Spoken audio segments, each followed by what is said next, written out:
ज्यादा बोलना बोलना तो आता नहीं है, क्योंकि जुडिशरी में 34 साल की जो नौकरी की है उसमें सबको सुना ही है, बोला नहीं है। ग्यारह के बाद लड़कियों को सुनो, यहाँ पे प्रोफेसर की पत्नी हो इसलिए उनको और जो क्लास नहीं होती है तो वो पूरा स्टेपलर लेवल पर निकलता है कि हमने सुना है। किसी को और सुनाने को नहीं मिले तो घर में वो सुना नहीं सुनाना है, इसलिए मेरे को बोलने का मौका नहीं मिलता है। और आज जो अपने गणतंत्र दिवस का कार्यक्रम किया, लगा कि बड़ा सफल कार्यक्रम, आप सब लोगों ने अच्छी तैयारी की और संविधान को लेके जो कविता नौशी ने बोली और आपके सर ने भी जो भाषण दिया, उससे लगा कि संविधान के ऊपर तो बहुत कुछ बोल दिया गया, पर मैं सोचती हूँ कि अपन थोड़ी व्यवहारिक चर्चा करें तो ज्यादा अच्छा है कि संविधान तो देश को चलाने के लिए होता है, ऐसे ही हमको अपनी लाइफ को चलाने के लिए एक विधान या संविधान होना चाहिए। खासतौर से चूंकि आप लोग विद्यार्थी हैं और जुडिशरी से रिलेटेड हैं, तो जुडिशरी में आने के लिए हमको कड़ी मेहनत तो करनी पड़ती है, और चूंकि ये जॉब एक हर जॉब से अलग है, जैसे कि आप एक टीचर का संबंध जो होता है वो उसके शिष्य से होता है, ज्यादा उनके पैर से मिल लेंगे। एक डॉक्टर है, डॉक्टर के पास रोता पीटता दुखी आदमी आएगा, मतलब जो परेशान है, लेकिन जुडिशरी एक ऐसा डिपार्टमेंट है या एक जज का एक ऐसा वो होता है कि उसके पास वो व्यक्ति भी आता है जिसने धोखा दिया है, एक वो व्यक्ति भी आता है जिसको धोखा खाया है, जो एक चोर भी आएगा और जिसके चोरी हुई, दोनों गुण आपके सामने खड़े होंगे, इसलिए इसमें दोनों चेहरे आपके सामने होते हैं। तो आपको एक न्याय के कहते हैं कि ऊपर वाला न्याय करता है और जमीन पे न्याय न्यायाधीश करता है। एक बार ऐसे ही मेरे परिचित थे, तो मैंने उनसे मजाक में वैसे बोला, मैंने कहा जाता है कि टीचिंग प्रोफेशन जो होता है वो मतलब अच्छे महर्षियों का रहा है, पैगंबरों का रहा है, जिन्होंने अच्छी स्पीच दिए या अच्छे उपदेश दिए हैं। डॉक्टर का प्रोफेशन ऐसा है कि जहाँ कहते हैं कि भगवान का रूप जमीन पे माना जाता है कि आदमी को जो भी दुख तकलीफ होती है उससे निकाल दिलाता है, और जज का प्रोफेशन भी ऊपर वाले का, तो आपके घर में सब इसी प्रोफेशन से रिलेटेड है। तो मैंने कहा ये ऊपर वाले का करो कि इसी से रिलेटेड है, मतलब तो मैं बता रही हूँ कि मेहनत तो आप लोगों को खूब करनी पड़ेगी, और यदि आपने ये ठान लिया है कि हमें कुछ करना है तो ऊपर वाला आपकी जरूर मदद करता ही करता है।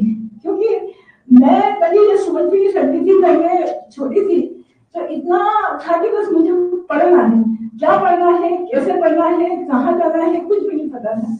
और मतलब मैंने जब बीए किया तो सामान्य से ये होता है कि लड़कियां सब साथ की जो अपनी फ्रेंड्स पढ़ रही है अपन को उनके साथ साथ कर लेते, तो मैंने कहा कि मैं एलएलबी करूंगी, जबकि घर में किसी को ऐसा नहीं था कि मैं एलएलबी करूं।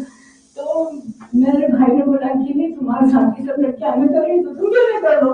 मैं कही एमए तो नहीं करूंगी, करना मुझे एलएलबी है, क्योंकि उन दिनों में एलएलबी की क्लास रात में हुआ करती, शाम में लगती थी, तो दिन में मैं रात में पढ़ जाऊंगी। मैंने कहा कि जो भी हो करूंगी तो ये करूंगी, वरना मुझे घर में बिठा लो, मेरे को नहीं पढ़ना है। फिर घर के लोगों का बहुत सपोर्ट था, तो घर के लोगों ने काफी चीज की, ये करना चाहती है तो करे, कोई बात नहीं।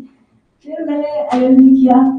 एलएलबी करने के बाद में क्या हुआ कि मेरी बड़ी इच्छा थी कि मैं एलएलएम करूं, क्योंकि लद्दाख में एलएलएम का नहीं था, उज्जैन से होना था। तो मैंने उज्जैन में मेरे और भाई दोनों आए, हमने फॉर्म लिया, और मेरी एक रिश्तेदार थे, उनके घर पे गए, वहाँ रहते थे, तो मैंने कहा कि उनके यहाँ रह रही, उनसे हमारा बहुत अच्छे संबंध है, मतलब मेरी माँ को उनकी बेटी की सब की थी, तो हम उनके यहाँ गए। मैंने कहा कि ये मैं एलएलएम का फॉर्म लाई हूँ, मैं एलएलएम का फॉर्म भरूंगी। तो उन्होंने कहा कि मेरा तो यहाँ से ट्रांसफर हो रहा है, मुझे लगा इन्होंने टालने के लिए बोला है। मैंने तो उस फॉर्म को वहीं फाड़ा, और शायद ही मैं एलएलएम करती तो हो सकता है जुडिशरी में सिलेक्शन नहीं होता, पर ऊपर वाला अपनी कैसी मदद करता है मैं वो बता रही हूँ। तो फिर मैंने जुडिशरी की तैयारी शुरू कर दी, और फिर मेरा सिलेक्शन हुआ। तो मेरे कहने का मतलब ये है कि आप लोग एक निश्चित अपना वो बना के चलो, अपनी लाइफ का, अपनी दिनचर्या का एक संविधान बना लो कि हमको इस तरह से काम करना है, इतने समय पढ़ना है तो पढ़ना है, चाहे कुछ भी हो जाए।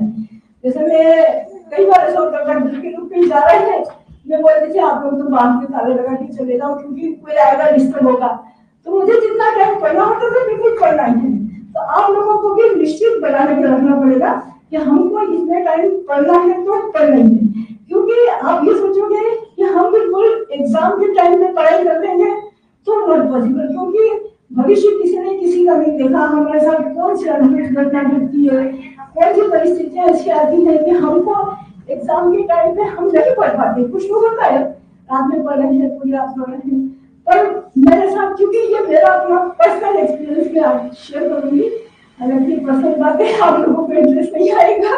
पर क्या हुआ कि हम लोग एक ही की बात बता रही हूँ, एग्जाम देने गए थे, 26 मई को हमारा पेपर था, 25 मई को हम लोग एग्जाम से चेंज हो रहा है। अब मेरी जैसे हम लोगों क्या उस जमाने में भी मुस्लिम फैमिली में और मिडिल क्लास फैमिली में लड़कियों को पढ़ाना मतलब ऐसा लगता है जैसे गुनाह कर रहे हैं माँ बाप। वो ये कि अगर पर्दा कराओ, बिना पर्दा किए लड़की को क्यों बाहर भेज रहे हो, क्यों पढ़ा रहे हो, नहीं पढ़ाना चाहिए, लड़की की कमाई खाओगे, ये सारी चीज होती। पर मेरे पेरेंट्स इस बारे में बहुत अच्छे थे, उन्होंने मुझे पूरी मतलब सुविधाएं दी। तो हम लोग किसी के यहाँ जाना जाना कम पसंद करते थे क्योंकि वही सब सुनना पड़ता है। पर मेरी मदर एक उनके परिचित थी, तो एक शादी वादी में नहीं होंगी, उन्होंने बोला कि मेरी बेटी का एग्जाम है, दो जाना है ऐसा, उन्होंने बोला कि उसको हमारे घर भेज देना। तो उन्होंने अपने घर का पता वता सब दिया, वो बोली कि मतलब यहाँ मेरी मदर को हमने मना किया, बोले कि उन्हें बहुत अच्छे से बोला है तुम जाओ। मेरे और भाई हम लोग उनके घर गए, उनके घर गए तो ताला लगा मिला। हमें लगा कि हो सकता है इधर उधर कहीं गए होंगे। थोड़ी देर बाद घूम फिर के वापस पहुंचे, मतलब पास में पूछा, वो बोले पता क्या तो थे, कहाँ चले गए मालूम नहीं। तो फिर हम भाई और हम दोनों 3 बार उस घर गए, नहीं मिला। लास्ट में हम ये बोल के गए, क्या बोल रहा कि हम लोग नहीं आएंगे। अच्छा हुआ क्या था, उनके घर में किसी की उनके पर्सनल उसमें किसी की डेथ हो गई थी और उनको अचानक जाना पड़ा। और जैसे ही उनको याद आया, जब हमारा तीसरी बार का राउंड खत्म हुआ, जस्ट उसके बाद ही वो लोग आ रहे थे। उस वक्त तो मोबाइल तो है नहीं, पता कैसे चलेगा। ठीक है, वो मैंने बताया कि कोई एक लड़की आए थे और वो ऐसा बोल के गए कि अब हम आएंगे, और बहुत उनको पछतावा भी हुआ। पर ठीक अब हमारे साथ क्या हुआ, अब हमने कहा क्योंकि हम हालांकि बहुत लोग थे और हम किसी के घर ज्यादा भी नहीं जाते थे, और उस जमाने में ये इतना दिमाग में नहीं आता था कि कहीं अपन होटल में रुक रहे या कहीं कर ले। तो हमने कहा था उस दिन रात में हमने पिक्चर देखी हमको संजीव कुमार की, जिसने सुबह पेपर देना है, हम रात में 9 से 12 पिक्चर देखी दोनों भाई बहनों ने। 12 बजे का टाइम था हमारा, निकल गया। अब हमने कहा कि चलो अपन बस स्टैंड चलते हैं। शाम 7 बजे बस स्टैंड पहुंचे, तो वहां पे उस दिन शायद कुछ मतलब सोमवती अमावस का ऐसा कोई मतलब फंक्शन था जिसमें बहुत भीड़ हो रही थी, उज्जैन जाने के लिए बहुत भीड़ थी। तो हमको वहां जगह नहीं मिली, फिर मैं और भाई रेलवे स्टेशन आ गए। फिर मैं और भाई रेलवे स्टेशन पे, रेलवे स्टेशन का जो रेलवे थाना जो है वहां पे हम दोनों ने बैठ के पूरी रात गुजारी। वो बोला थोड़ी देर तुम सो जाओ, थोड़ी देर में सो जाओ, ऐसे करके हमने रात गुजारी। और फिर सुबह हो गई तो हम लोग अपना 26 मई को पेपर दे के आ गए। फिर पेपर दिया, घर आए, मेरी फ्रेंड बोलती है बोले अपन देख ले कितने सही किए, क्या किया। तो मैंने बोला देखा तो कर लिया, जो सही होना था वो हो गया, जो गलत करके आए तो सही तो होगा नहीं। तो मैंने उससे मिला के कई बार भी पास हो गई तो जेल में जाएंगे, फेल हो गए तो जहाँ मामा शादी करेंगे वो शादी करने के झाड़ू मुझे बर्तन करना आता है। कहने का मतलब ये कि आपकी इतनी तैयारी होनी चाहिए कि आपके साथ कोई भी परिस्थिति आ जाए, आपको उस दिन रात में पढ़ने का टाइम नहीं भी मिले तो आप पेपर अच्छे से करके आ जाए।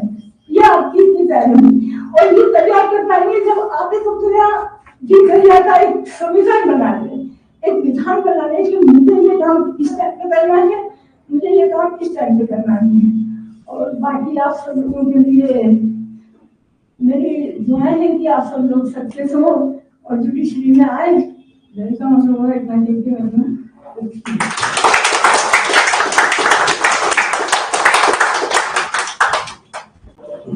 Thank you so much ma'am. आपके आशीष वचन से हम सबको तैयारी करने में एक मार्गदर्शन मिला है।